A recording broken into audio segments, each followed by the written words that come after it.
আসসালামু আলাইকুম ভিউয়ার্স। আজকে আমরা ডাল পাকাবো। এটা আমার ডাল নিয়ে নিছি পাতিলে, আর টমেটো কেটে নিছি, কাঁচামরিচ কেটে নিছি, পেঁয়াজ কুচি, আর এটা রসুন কাটা। ডালটা আমরা ধুয়ে, ডালটা বড় করে গেছে। এখন এটাতে 1 চামচ লবণ দিয়ে দিব আর একটু তেল দিয়ে দিব যাতে বলক না উঠে পড়ে যায়।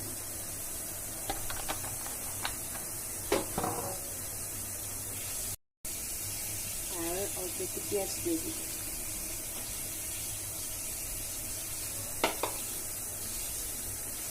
মরিচটা দিয়ে দিচ্ছি।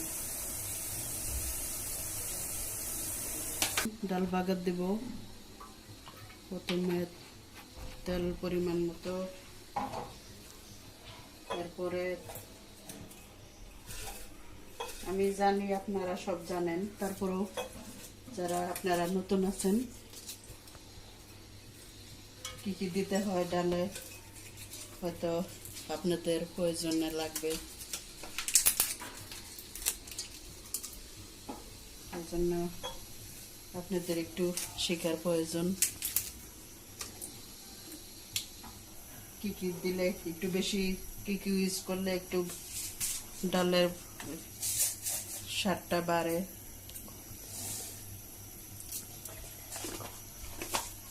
একটু মেথি দিলাম, তেজপাতা দিলাম,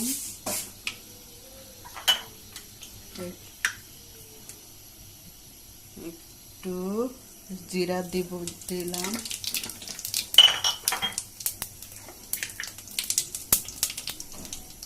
অল্প পরিমাণ একটু কালি জিরা, একটু পেঁয়াজ,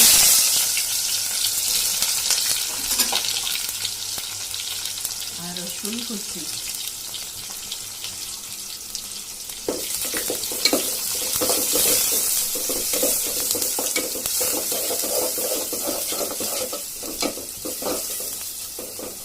এভাবে ডালটা বাগার দিলে স্বাদটা অনেক বাড়ে, খেতে অনেক টেস্টি।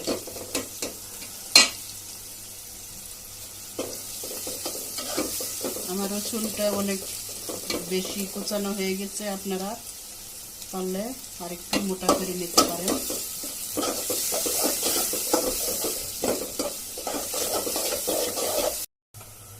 এটাতে প্রথম তো লবণ টবণ সব কিছু দেওয়া হয়ে গেছে, এরপরে টমেটো আর একটু পরিমাণ।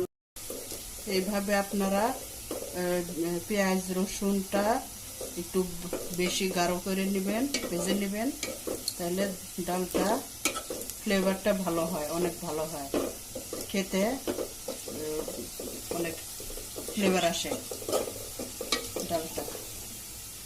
আমি এখন একটু বাগারটা দিয়ে দেবো।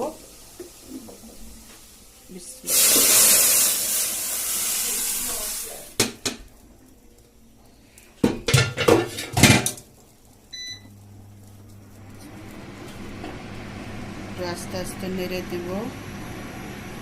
টমেটোটা গলাবো না, গলে দিলে কি হয়, টক টমেটো হলে ডালটা টক হয়ে যায়, এই জন্য আমি টমেটোটা গলাই না, এইভাবেই রাখি।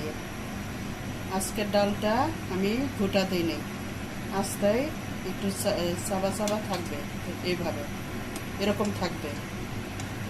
আপনারা এইভাবে ডালটা রান্না করে খেয়ে দেখবেন, এই ডালটা খেতে অনেক মজা।